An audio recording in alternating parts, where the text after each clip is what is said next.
Alrighty. Okay, so let's go from between 12 and 24. It's like basically all around changes. So let's do that. So 12, it's surprises. It's like, surprise! History is the study of change, ironically used as the map of the future. This chapter talks about that things that have never happened before happen all the time. So we tend to look at history to try and predict the future or try and get some sort of pattern, right, on what to do in the future. But when we look at history, a lot of the times there are surprising events that have happened. So we go and study these events as well. So the question posed here is, do you see the irony? And do you see the problem? Because where people go wrong is that, especially when it comes to economics and investment, we calibrate our expectation based on studying what went wrong in the past. And because that, we feel it gives us like a rough guideline on what tends to work. But it's not in any way a map for the future. Because when we look at what happened all the time, like when we look behind, we know that there are things that are just unpredictable. So Morgan's point is that investing is not a hard science. It's like a massive group of people making imperfect decisions with limited information. And that even really smart, intelligent people get nervous, get greedy, get paranoid. So when we even look at something very small, like interest rates, it's like, well, is the next rate hike going to be like similar to the last one or similar to the one before that? Will different asset classes behave similarly of what happened previously? So we always ask us these things when new things is about to come. Now, he poses there's two dangerous things that happen when we rely too heavily on the history when it comes to investment.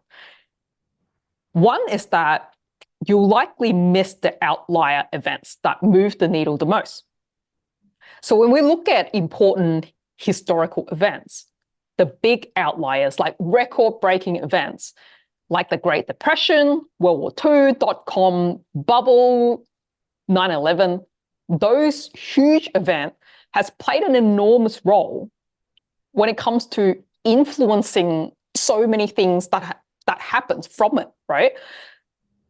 So 15 billion people were born in the 19th and 20th century.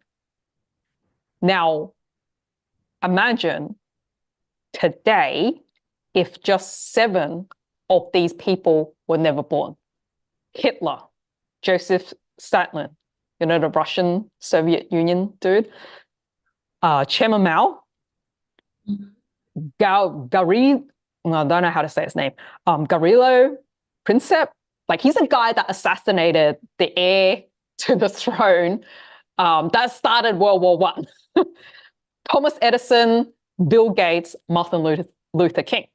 Like if these 7 people never existed, how radically would our world be today? And that's not even, you know, like a full comprehensive list, right? Like that's just a handful of people we know that radically changed our future from what happened, right? So we can't even comprehend or imagine what would be different if these 7 people were never born. And that's like putting it another way. It's like 0.000000004% of people were responsible for perhaps the majority of the world's direction over the last century. So same goes for massive project innovation events. Like think Great Depression, World War II, the Manhattan Project, vaccine, antibiotics, September 11th, 4th, the Soviet Union. And then now, well, since this list, we can obviously think of like COVID, or even if we look at right in this very moment, like AI, what is happening with that? Or we can look at Bitcoin, right? Like some of these things are not mentioned in the book, but we know those things are happening and it's going to radically change our world. So that's why looking behind us and trying to predict something, it's not possible because there are all these surprises that we cannot foresee that has happened again and again. So what his point here is that there are a special set of people that can think in a manner that doesn't get recognized enough in how valuable it is. And that is realizing the future might not look like anything like the past. That's a special kind of skill. And it's not generally looked upon as anything meaningful, like, in the community, in society. But it is exactly this kind of thinking that brings in wealth, right? People that think differently, that can foresee the future, or acknowledging that the past does not dictate the future, so they can craft it in any shape or form. Like, we all have power to lead, especially right now. If you look at social media, YouTube, or what is happening, you even look at someone like Mr. Beast. Like, where the heck did he come from, right? And he's taken over YouTube like crazy, blowing insane amount of money on all this crazy activities that he does to entertain people, right? And he's getting more and more rich from that. That's not in the book. That's just like me giving an example of like real life, what is happening today. So the correct lesson is to learn from surprises, that the world is surprising, and accept that that is literally the case. We have no idea what is coming up and what's possible. And if you look at history, like right now, where we are, what's coming up is happening so fast. We have never traveled at a faster rate than right now. Even when we think about something like ChatGPT, that this whole AI evolution of how fast ChatGPT went from one version to the next version and what it can do. And I don't know how many people that's watching this is actually even aware, because a lot of people still kind of living in the cave, that it's moving so fast. It's insane. Like when it comes to deep fake, when it comes to you imagine any picture and it draws it, and it's not just it draws it, it can actually make videos now. And it can do face swap, it can make you say things, basically replicate another you, speaking in different languages, speaking in the same language, and you can't even tell because it can actually mimic your whole mouth movement, like in such a real way that most people can't even tell is a fake. And it can even pick up your voice and change it to any language. That is so crazy with very, very minimal data too.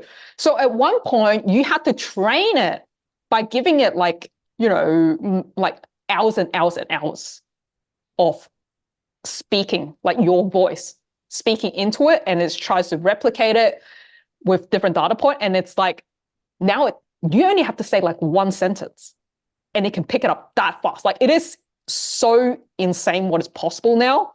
And there is no way you looking at historical data, you can predict anything that is happening right before our eyes. So that second point he wanted to make, because he was saying two problems. And yes, I just added a whole bunch of stuff that's in modern time that's not in this book. Second thing he said, that's the problem of relying on history, is that history can be misleading guide to the future of the economy and stock market because it doesn't account for structural changes that are relevant to today's world. And yeah, it was mentioned a bunch, but there's just so much when you start really thinking about that yourself in what we are faced with right now. And there's an example here that he talks about the Nike founder, Phil Knight, wrote this in the early days in his business. There was no such thing as venture capital.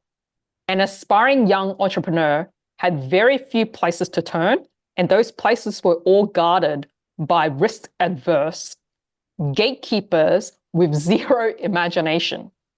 In other words, bankers. So this was like, once upon a time, to get access to capital, you had to borrow from the bank, and it was following very strict rules. Right now, how can we borrow money? So many different options, right? That's available. Whether that's you're using your credit card, whether that's using some other platform, loan sharks, like there's so many options. Angel investors, like whatever, like there's just so, like NFT, whatever. Like there's just so many ways you can get money now. Kickstarter, another one. Like there's just so many collaborative projects. Shark Tank, right? Like so many things, ways you can get money that was never possible before. And we can build any business and any idea, and we can advertise all over the world at like no cost. YouTube or social forms of social media to cost you nothing to put whatever idea you want out there. And you can reach millions and billions of people if you're good. So we don't have any of those barriers like before. It is entirely up to us and our imagination where we take our life and our future. And to keep that traditional old thinking is literally us just trapping ourselves in a box. So, food for thought for everyone listening. Yeah, I think this is a good time. If you're watching this replay, then take this moment to really take it in and go, holy crap, yeah, why am I boxing myself in? Like everything that you have been taught, programmed up to this point, whether you got that from your parents, whether you got it from education system, people you hang with, wherever you got that, it's like the world has moved so far now. Your parents and your education, whatever they have taught you, it was good at that time. University curriculum, it's so outdated. It's not possible for any institution right now to keep up to date. Like they're just not fast enough because they have to go through so much red tape for anything to go through, whether they have boards, whether they have a group of people that agree on certain things. It takes time for them to review things. And the world is moving at such a rapid pace. These large institutions is not capable of keeping up. So the moment they have checked off that box and go, yeah, cool, we'll put it in the curriculum. Let's roll it out in semester 3 of next year. It's like, well, you just missed 9 months. But like the world has already shifted. Like whatever you're going to teach, it's like there's already new platform. There's already new ways. Like it's outdated by the time you put it out. And then to have to enroll students to do it. It's like teaching online, teaching anything online. And like, it's like literally anything. Today, I saw a clip of someone just teaching like how to do like the sticks or like using like what's that Star Wars thing called? The saber light thing? Yeah, it's basically teaching that. There's a program.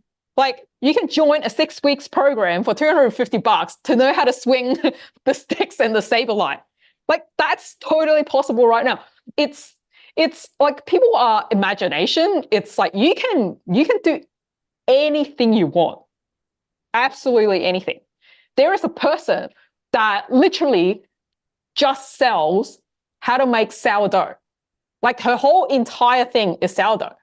And that's not even using anything that's happening. We're not even talking about AI or anything that's coming up. It's literally just, if you have a skill, no matter what it is, you put that out there, there are people that will buy it. Like there are people that are health conscious enough that they want to make sourdough and they don't know how. And this lady have learned it from like her grandma, and they've been doing it all the time. And I just happen to know this information because I happen to be sitting in front of my friend who's visiting from interstate today, and she's really interested in health right now. She's on this health trend, and she was talking to me for a long time about sourdough. I was like, that's not something I care about, but that's clearly something she cares about. And you make the right offer to people that care about the thing that you care about, people will buy it. So don't be afraid of not knowing a lot. Like, so many people I meet are like, oh, I don't know what to put out there because I'm not enough, or I don't know enough, or like, how can I teach? It's like, sourdough, lightsaber, swinging the stick. Like, you just need to know something, and we all know something. So if you got pens and paper, this is time to write your idea down and put something out. And if you're scared of putting that idea out, well, I just ran a video challenge, which helps people with their video presence and making videos. So if that is you, I am making the replay available as well. So I don't know, comment wherever you're seeing this, or send me an email. You can send it to support@excelpurpose.com if you want replay of that, or just find me on any social media at Calmsform. Yeah. And then, once you have the confidence to put yourself on video, then you can sell anything. Like, now sky's your limit, right? And you know what the funny thing is? Even if you are scared to be on video, you don't want to, there's a new trend right now that is like faceless. Or you can even create AI versions and put that avatar up instead. So that character can talk whatever you type and it'll say it. So you don't even have to hire staff. You can literally basically create a team of AI staff and have marketing AI person. You can have like a salesperson, and you can just get them to talk about your product. You don't even have to show on video. And the crazy thing is, there are these AI profiles on IG that has got more followers and is making tons of money, even when people know it's fake. So they've literally generated a whole series of, say, a particular girl and give it a name, right? And get AI to produce them in different situations. Like, one that's like chilling on the sea, one that's like sitting in a car, one that's like, I don't know, posing at a park, whatever. And it's like a whole bunch of stuff. And it makes it look like this is my actual life. Yeah, I'm driving a car and this is what I think. And people is following and willing to pay money to talk to the AI character that they know is fake. That is how insane this world is right now. So yeah, because my husband is also doing the AI thing. So basically, yeah, he's just employing also like all the AI things, like the same one that you're saying right now. Yeah. Yeah. And so this opportunity, you don't even have to show up. Like, no one even needs to know you're running this business. You can literally open a new IG account, don't even attach it to yourself, and just for shits and giggles or experimental purpose or whatever you want, create an account and see how it takes off or not. Like, no one even know if you fail is basically what I'm trying to say. Like, it's literally, you should treat it as a science project on just learning this new thing. And like, no one even has to know about it. That's the crazy thing. And you can sell products, whatever you want, from this thing using a fake character. And, I mean, like, sell a genuine product, like sell something. Like, let's say, for example, you created an avatar called Jennifer, and she's like a yoga teacher, right? You can literally go and make your Jennifer AI make yoga poses and then go and sell yoga blocks. You know what I mean? Like, you can literally attach products on it, or sell clothes, or sell print on demand t-shirts that Jennifer recommends from her brand, like Yoga Me, right? Like you can literally make anything right now. Like this is just so entertaining what is actually possible, and you have zero outlay like capital front, because all the stuff you can do for free. You open an IG account for free. You can make IG images for free. You can do print on demand for free. You don't even have to buy inventory, because print on demand mean exactly that. You only pay when someone orders your good. So what is stopping anyone from doing anything? Your imagination. So if you're not mind blown, or your mind is not thinking right now, you really should be thinking, because you're leaving money on the table, like stacks. Like you could be sleeping and be making money while AI is helping you make money, and all you do is just having fun creating something on the side to supplement your existing job. Don't go quitting your job, but make fun shit, right? Make stuff. And then when you realize you can actually make a whole heap of money, which heaps of account is making way more money than anyone that's working a normal job. Well, if you're doing that, then you can totally quit your job and just go all in on, let your imagination go wild. And the best part is, like, you literally can make your imagination go wild as possible, because it's only limited. AI is only limited by your imagination. You can literally type anything in and it will make it for you, depending if you're using the right platform. Some platforms have a restriction, like you can't write or make it draw certain things because, PG rated. But if you dig a little bit deeper, there are platforms out there that you can write anything you want and it'll make it for you. So now that you know, if you're watching this, go and do some research. It's right in front of your eyes. All right, so that's my share on this chapter, and a whole bunch of new stuff that's obviously not in the book, because the book is written, I don't know when it was written a long time ago. So all of the things I just said just then, it's not in the book. That's just stuff in my head that I wanted to share with you so you can, make more money. I want all of you guys to be free. I want all of you guys to have financial freedom.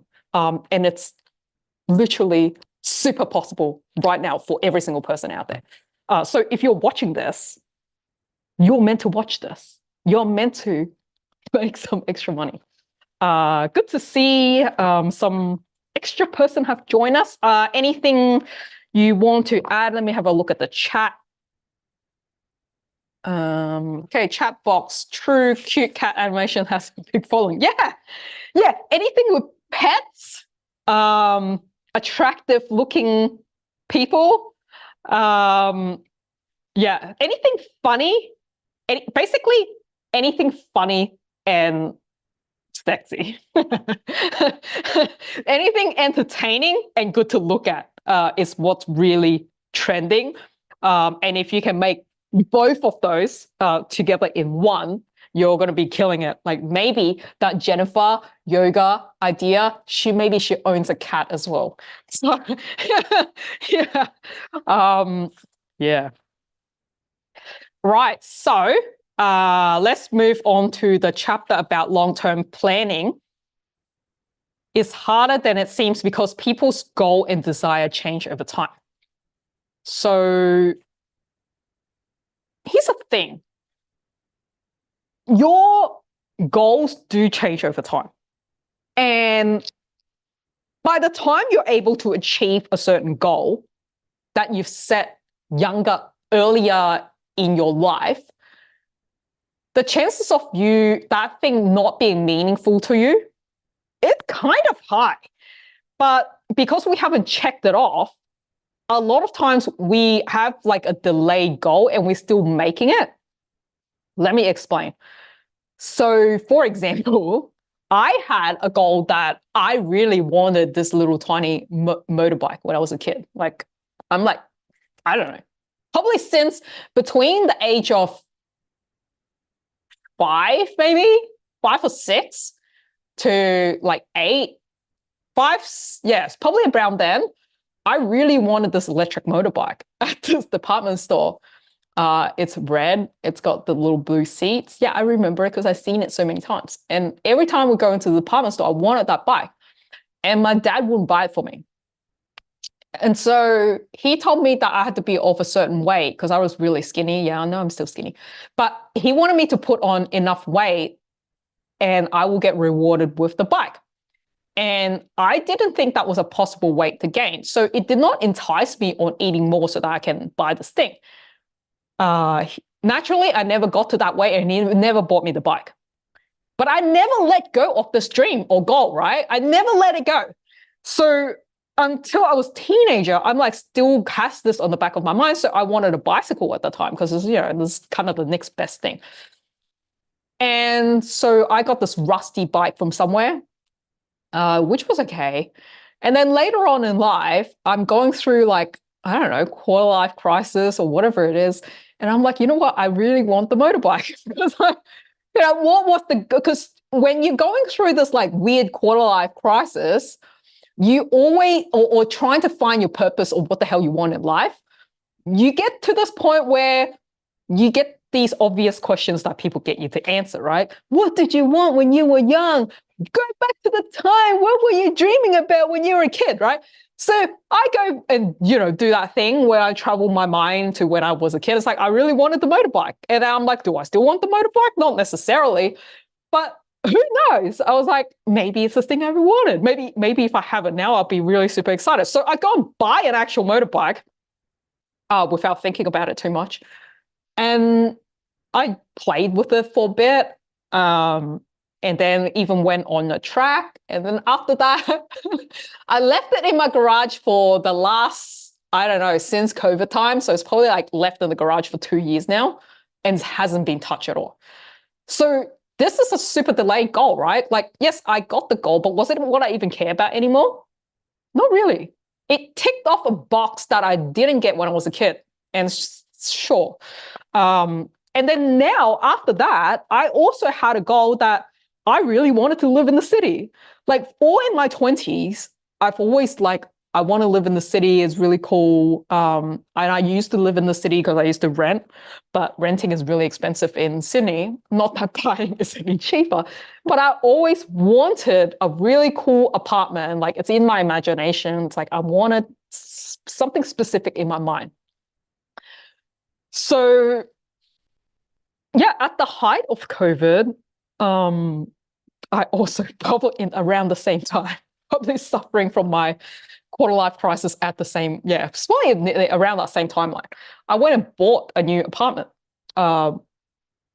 with a city view, sun rising from my bedroom, like the whole thing that's in my imagination. And I am grateful of what I have right now, and I do think it's awesome. But it is also a goal that is just a delayed goal. It's like now that I'm older, it's like I don't go out drinking and partying in the city so much like before. So why do I need to be close to the city? I also work from home. And I do all of like my work and, this Zoom.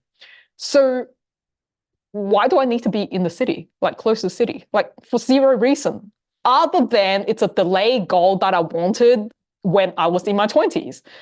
And now that I have it, there's a part of me that I don't want to admit that's like, why didn't I just buy like a really cool place that's kind of like on a cliff and more peaceful? Not that it's not peaceful here, but I mean more I like the eco type homes, like the wooden thing. Like I want the home to be as natural as possible, which is not this concrete jungle thing going on, even though apartments are cool. So yeah, that's actually probably more aligned to where I am in life now to want that. And I could have bought that instead. So where we put our money, because apartments are expensive, right? Like over $1 million, it could have bought something else. So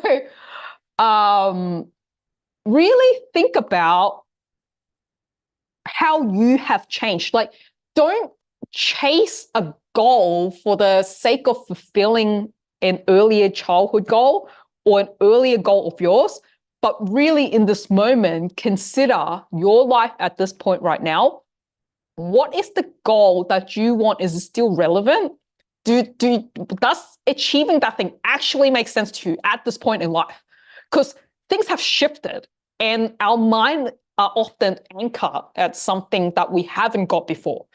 And so you want to ask the question, if I got that, if I bought that, is that going to be fulfilling for me? Is that really going to get me that happiness that I've been chasing for?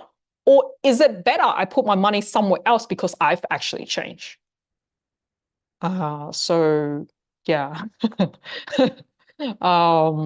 Hope that helps some of you guys make a wiser decision and learn from my mistakes. Yeah. Because the example in this book is like talking about, every 5-year-old child wants to drive a tractor when they grow up. Like boom, boom, boom, big, big beep tractor, like here I come. And then later on, as a teenager, do they dream about being a lawyer, or do they still want that thing? Is law school something you want to date, or is it something that's, I don't know, placed on you by your parents or whatever? Like, where did the lawyer thing come from? Is it something you actually wanted? And then you have to consider what is happening in this landscape, right? Let's say if I was to revert time a little and I was remaking my decision, and I'm in uni, would I still take accounting now? I don't think so, because I can see right now that all accountants are going to get wiped out.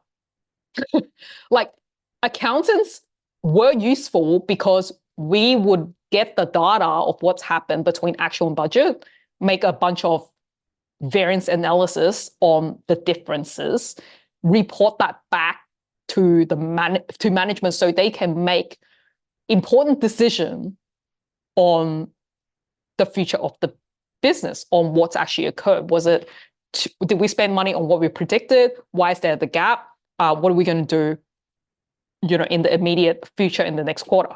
All of that stuff, we had to chore through budget papers stacked up so high and try and figure out and ask people, oh, what did you budget on? Or how come you didn't spend money on this thing? It's like, they didn't spend money on that thing because something shifted. The contract shifted, suppliers left, whatever. Like, a whole bunch of stuff has changed.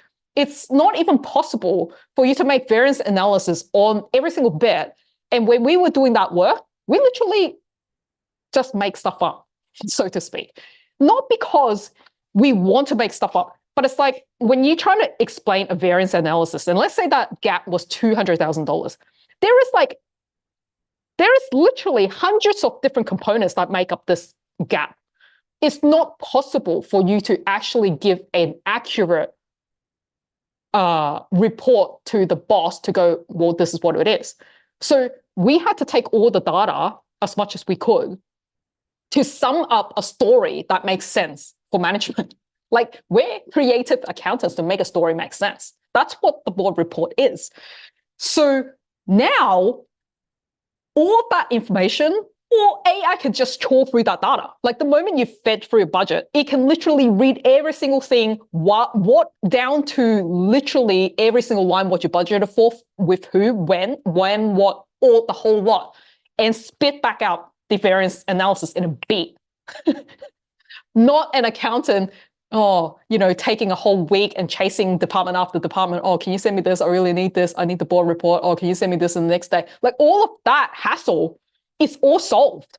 So there is zero values pretty much in the job that I used to do and a whole bunch of people used to do. That's definitely not a path I would take. Not to say accountants will not be useful at all, but they would definitely have to acquire different sets of skills to make themselves useful. And even in my own journey, whilst I was doing accounting, and none of this AI stuff was even there at that point, right? I already foresaw that.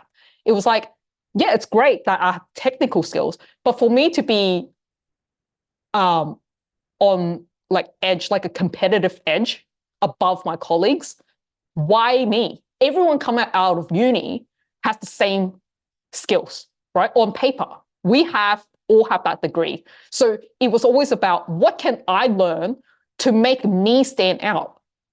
Why would someone interview me over others? Especially when you look at me and I'm like, Asian, so it's like minority, like they won't know from a resume whether my English is good, right? There is definitely an assumption that, well, any Asian person, their English is not going to be as great. So maybe they're not good with like people, right? Because there's that stigma with Asians.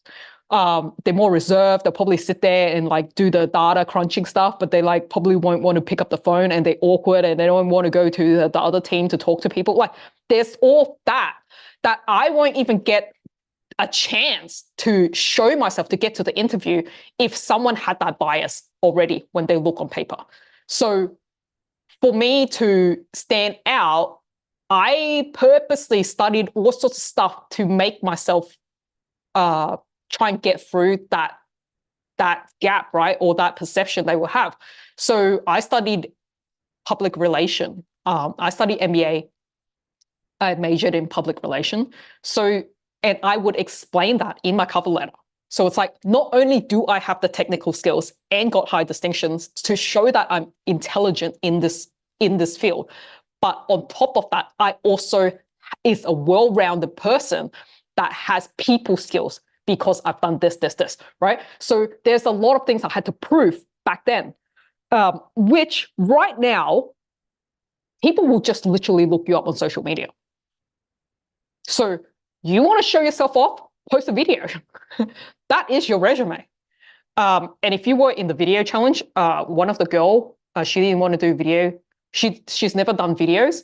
And I was like, man, that's literally your resume. I produced such a cool video for her because she was the person that was the speaker that would say something on the graduation ceremony. I can't even remember that word because I only learned it from her when she said it. Because I was like, what is that? And she's like, oh, that's the person that speaks at graduation. I'm like, that was you? Yeah. So she did a video that talked about her life and everything that she did. And I was like, that is such an amazing journey. Like, you need to showcase that. So yeah, we produced a video to showcase her, which is really cool. And I would recommend you all to do that. Like, don't worry about the paper resume. Make a video of yourself and showcase yourself. Show your personality. Show your energy. That would fly past and get you the interview in a beat.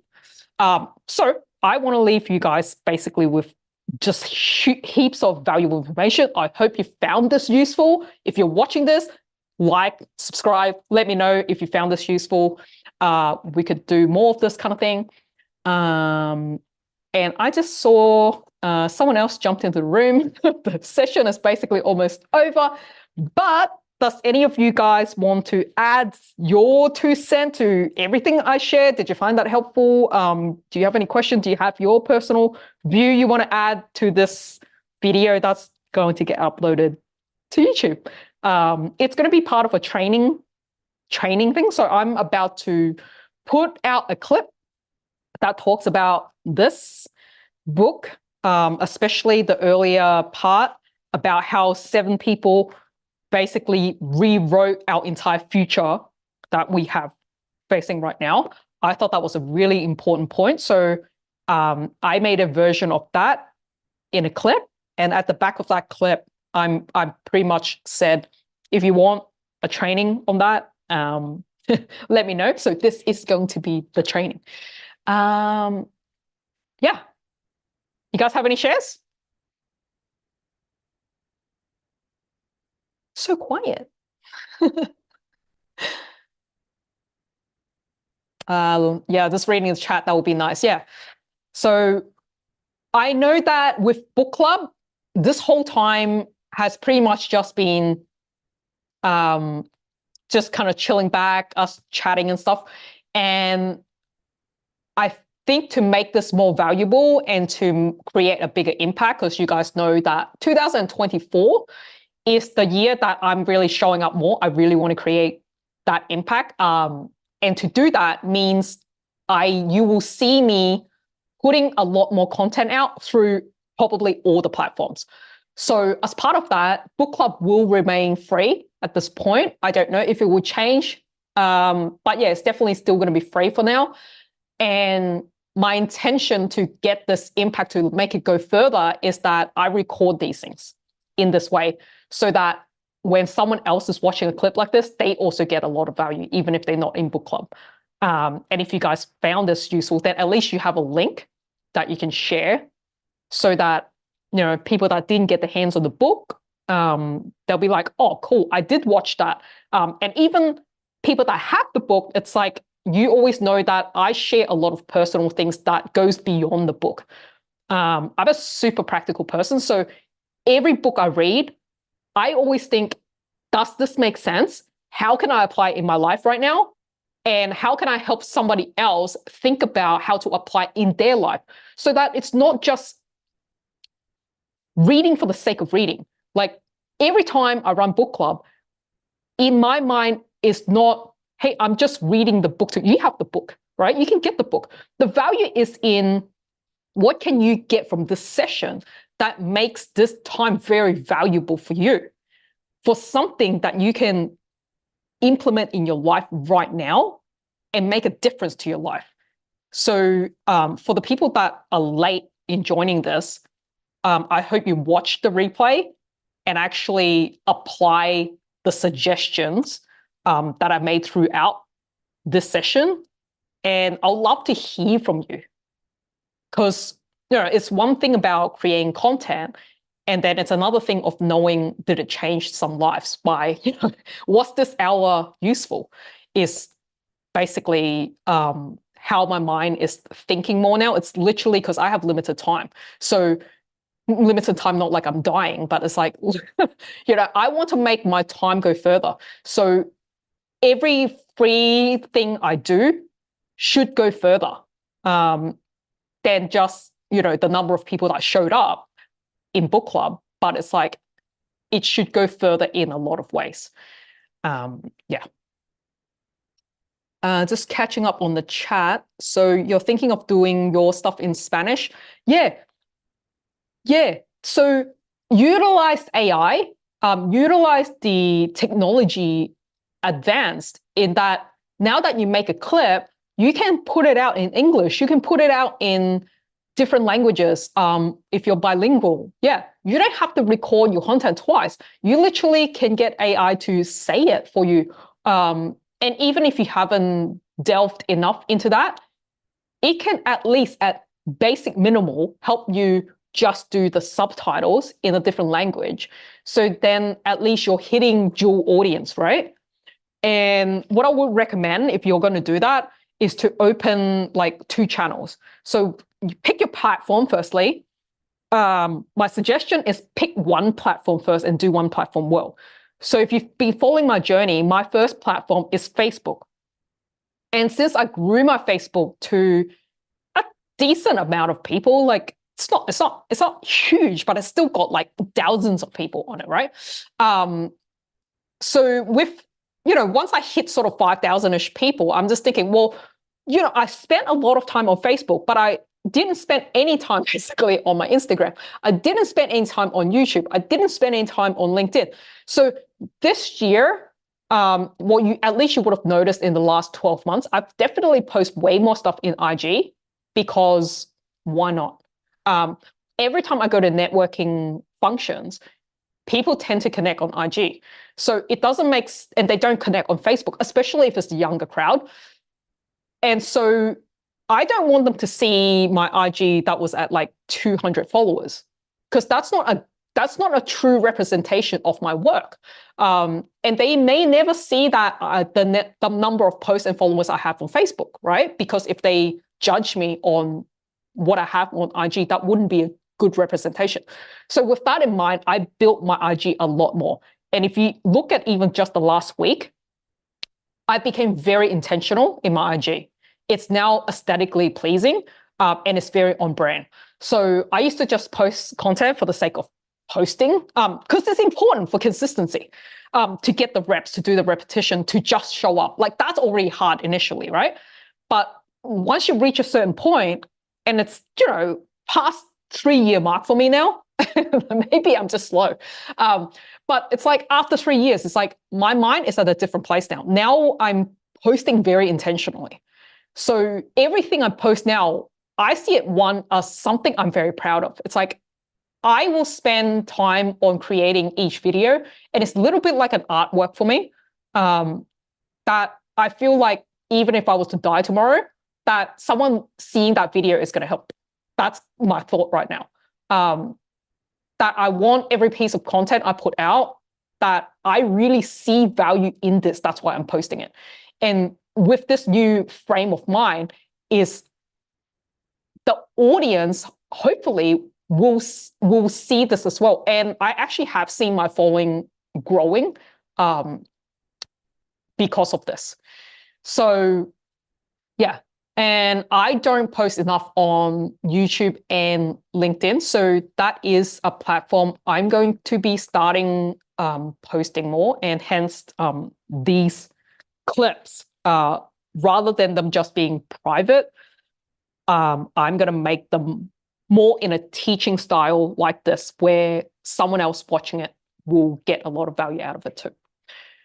Just catching up on the chat. It's so valuable. This book is changing your perspective. Yeah, this book is really good. So this book around money, I think it's a book that's well written, easy to read.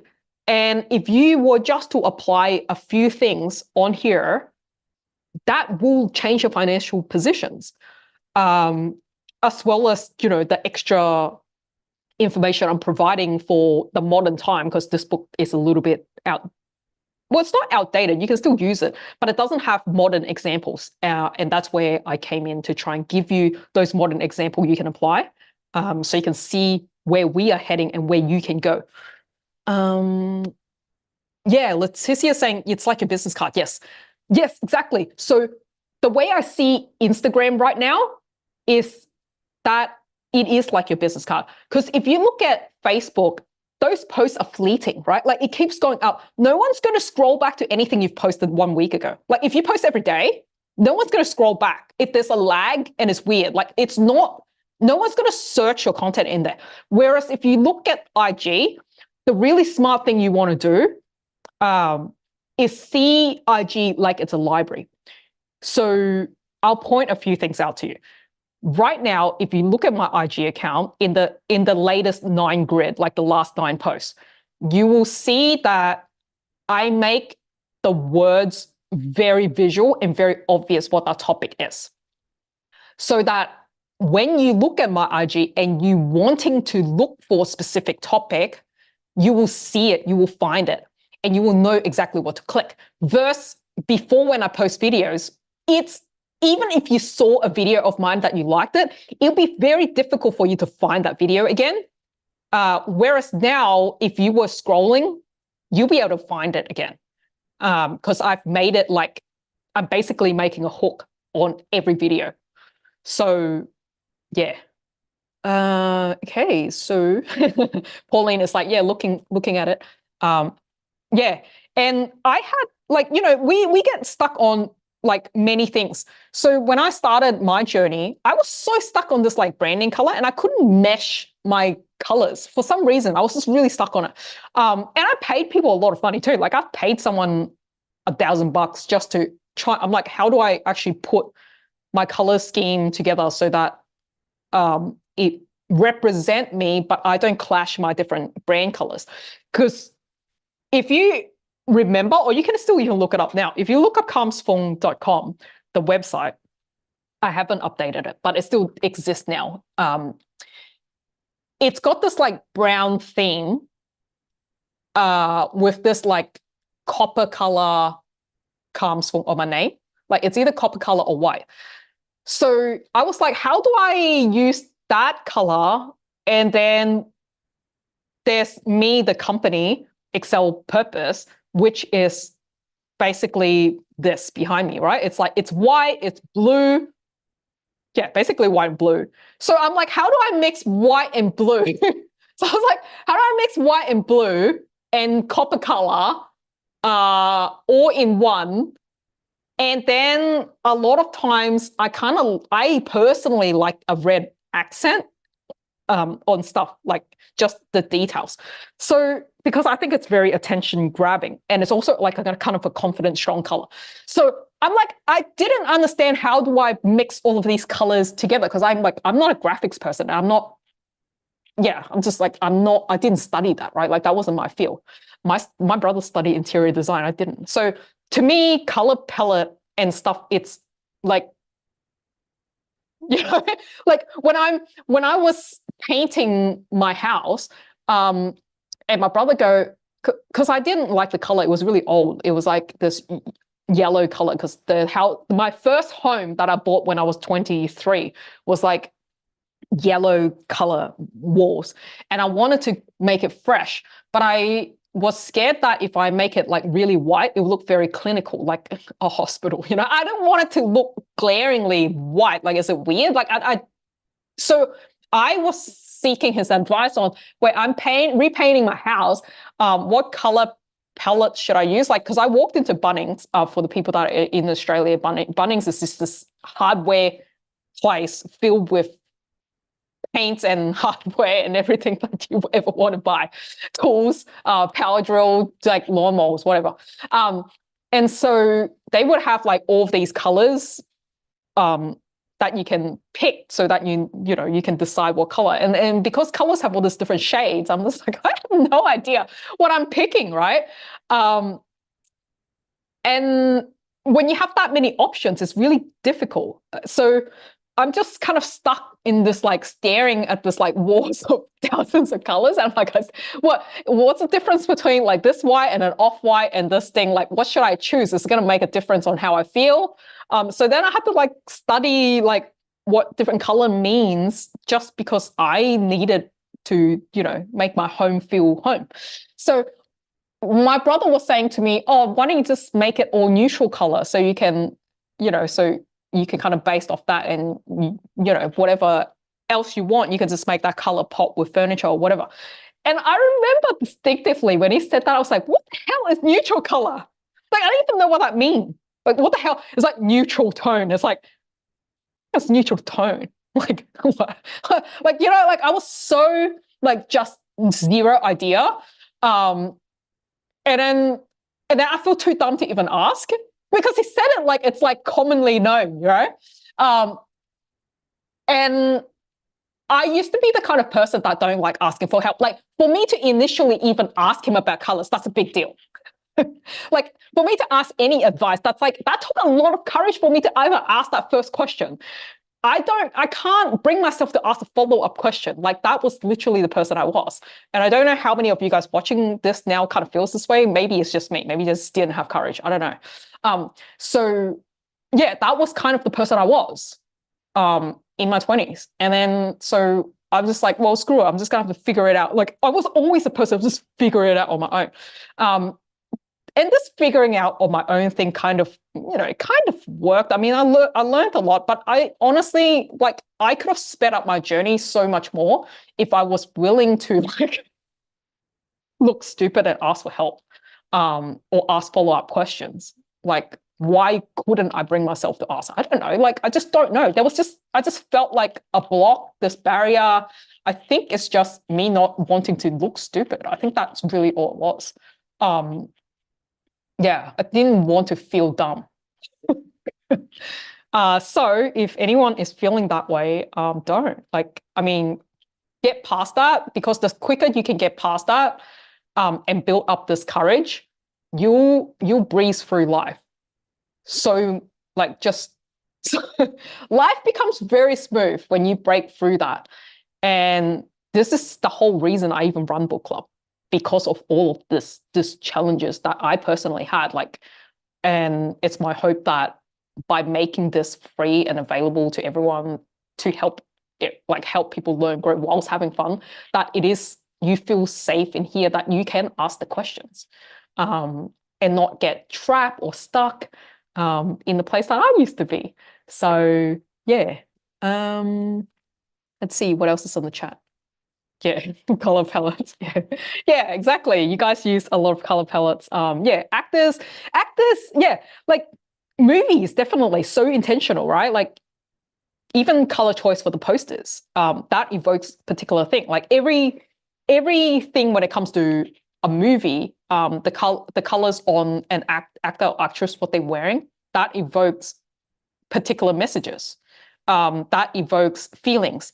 What you don't even think about, like the music behind it, that evokes certain things. So the more we start to be aware and understand the world, pick these up, and to stay to theme of the chapters we're reading in this book, is to not let the past be guiding you, but look in the present and in the future. Like look in the present moment, to make your decisions, the things that are around you. How is that influencing you to make the decision for your life? Because every decision you make at this point changes the trajectory of your future, literally. So make wise choices. All right. Hope you guys found that helpful, and I will see you guys next week.